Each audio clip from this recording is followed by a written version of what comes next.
Je suis Justine Morel, journaliste chez Egora, le site d'actualité des médecins et étudiants en médecine, et vous écoutez le Rapport du légiste, le podcast qui revient sur les grandes affaires médico-légales.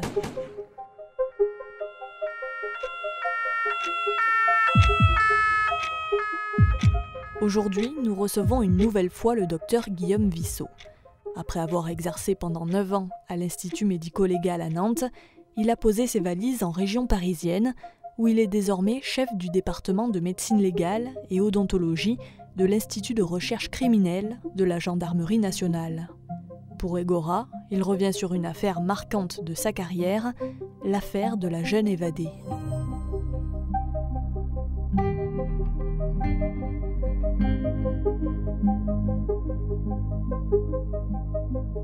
Depuis le lancement de ce podcast, nous avons évoqué plusieurs affaires très médiatiques qui ont marqué les esprits par leur violence ou le grand nombre de victimes.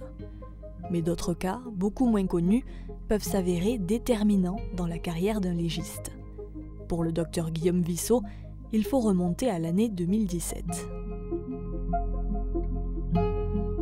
En plein mois d'août, une patrouille de gendarmerie circule dans les rues d'un village de la région nantaise quand elle tombe sur une jeune femme, âgée entre 25 et 30 ans, à moitié nue. Elle est en train de courir, poursuivie par un homme. Ce dernier est alors interpellé par les forces de l'ordre et les pompiers prennent en charge la victime avant de la conduire aux urgences du CHU de Nantes. Attention, cet épisode relate des faits de violence conjugale. Elle arrive en consultation à l'unité médico-judiciaire en fauteuil roulant, ce qui n'est pas très fréquent pour nous. Je me retrouve face à une personne cachectique, c'est-à-dire vraiment extrêmement maigre, et avec au moins sur le visage plusieurs cocards et puis des bleus un peu partout sur la face. Et donc je la prends en consultation avec l'interne et je lui pose comme d'habitude les questions de qu'est-ce qui vous est arrivé, pourquoi, est-ce que vous pouvez me raconter, tout simplement, après m'être présenté.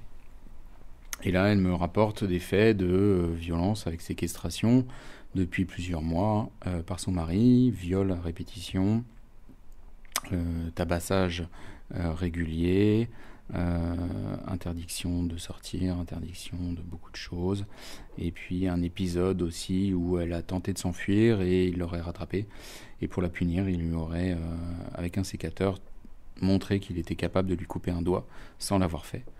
Je me retrouve face à quelqu'un qui est psychologiquement impacté, mais qui raconte l'histoire de manière assez fluide malgré tout. Et on décide alors de passer à l'examen clinique de la patiente, c'est-à-dire on va regarder au niveau de la peau les différentes lésions et établir si possible le mécanisme à l'origine de ces lésions.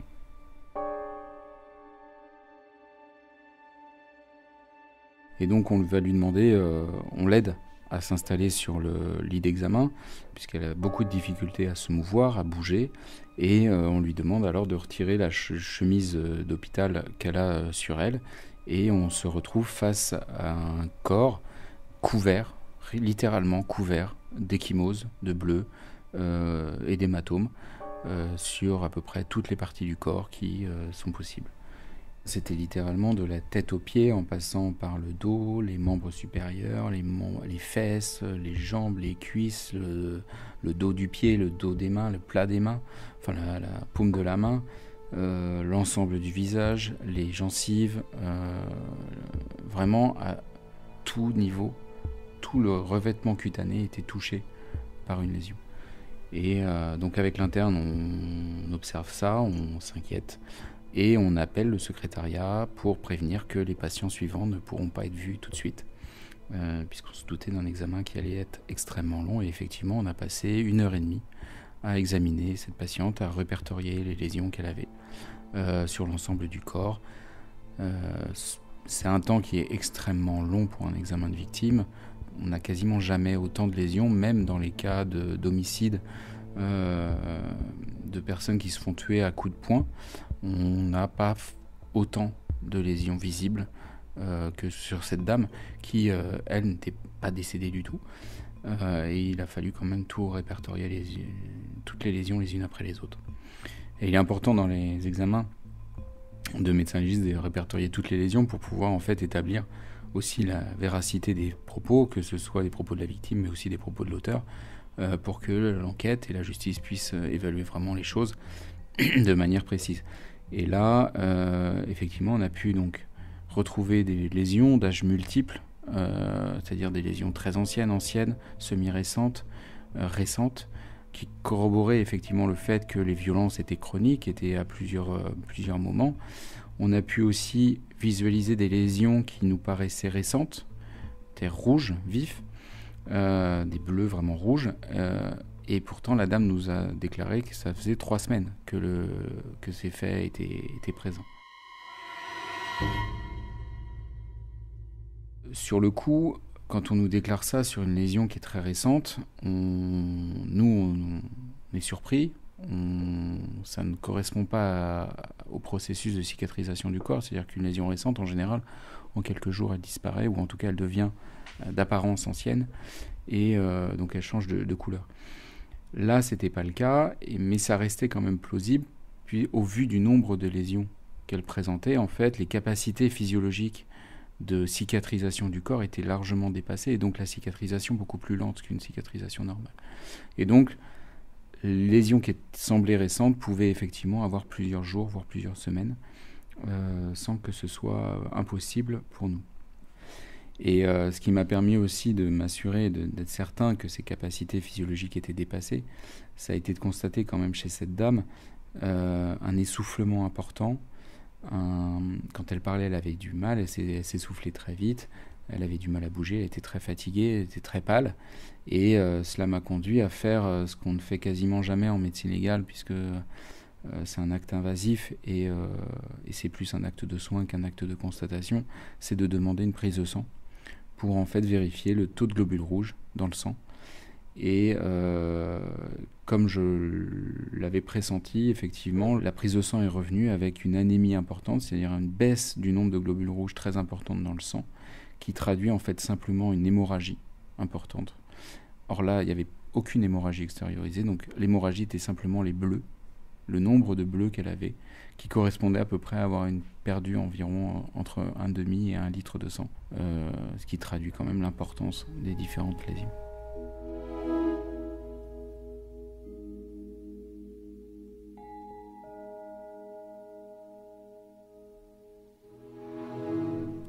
On a pu aussi mettre en évidence, au niveau de son index, des lésions typiques de sécateur, c'est-à-dire une plaie par arme blanche d'un côté, et puis de l'autre côté, une empreinte d'appui important sur une faible surface, ce qui correspond en fait aux deux côtés du sécateur. Et donc ces éléments-là nous ont permis quand même d'établir que ce que disait la dame était probablement proche de la réalité, en tout cas qu'il y avait des lésions qui correspondaient. Donc là, on a quand même eu un rapport assez conséquent à fournir. Habituellement, les victimes vivantes d'agression, on rend les rapports dans les 24 heures qui suivent la consultation. Là, il nous a fallu à peu près 2 semaines, ce qui correspond à peu près au temps qu'on met pour établir un rapport d'autopsie. Alors, il est difficile pour nous d'établir que si les violences avaient continué, elle aurait fini par mourir. C'est possible. C'est possible aussi que les violences étaient un rythme qui permette juste au corps de maintenir cet état, certes dépassé physiologiquement, mais maintenir cet état de cicatrisation et de la maintenir en vie malgré le temps. Là, il y a trop de données qui sont... Enfin, on n'a pas de boule de cristal en médecine légale, on ne fait que constater et établir les choses qui se sont passées avant. La seule chose qui est interprétable, c'est que ça nous apprend effectivement que le corps a une résilience qui peut être importante, et notamment lorsqu'on va examiner des corps décédés, de ne pas pouvoir partir directement sur une hypothèse de décès simplement par le nombre d'échymoses qu'on a vu sur le corps. Tout dépend aussi du contexte, de comment ça s'est passé, comment ça s'est installé. Et donc voilà, ça nous permet de nous remettre en cause et nous remettre en question sur des certitudes que l'on pourrait avoir et qui ne sont pas forcément la réalité.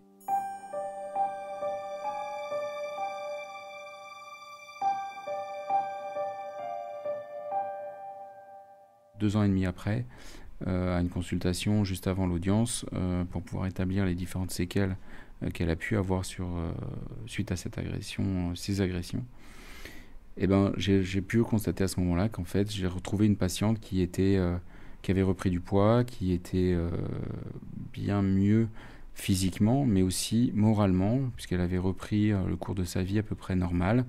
Elle avait retrouvé le goût de vivre et elle arrivait à parler de cette affaire sans s'effondrer, sans présenter de signes importants de traumatisme psychologique, ce qui était assez impressionnant au vu de l'état dans lequel elle était et dont je me souvenais parfaitement, même 2 ans et demi après.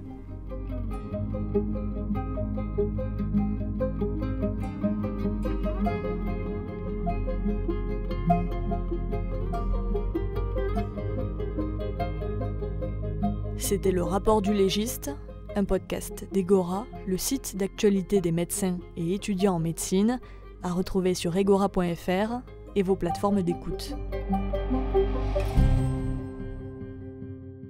Si vous avez aimé ce podcast, n'hésitez pas à le partager autour de vous, à donner vos avis en commentaire et à nous mettre des petites étoiles sur les différentes plateformes d'écoute.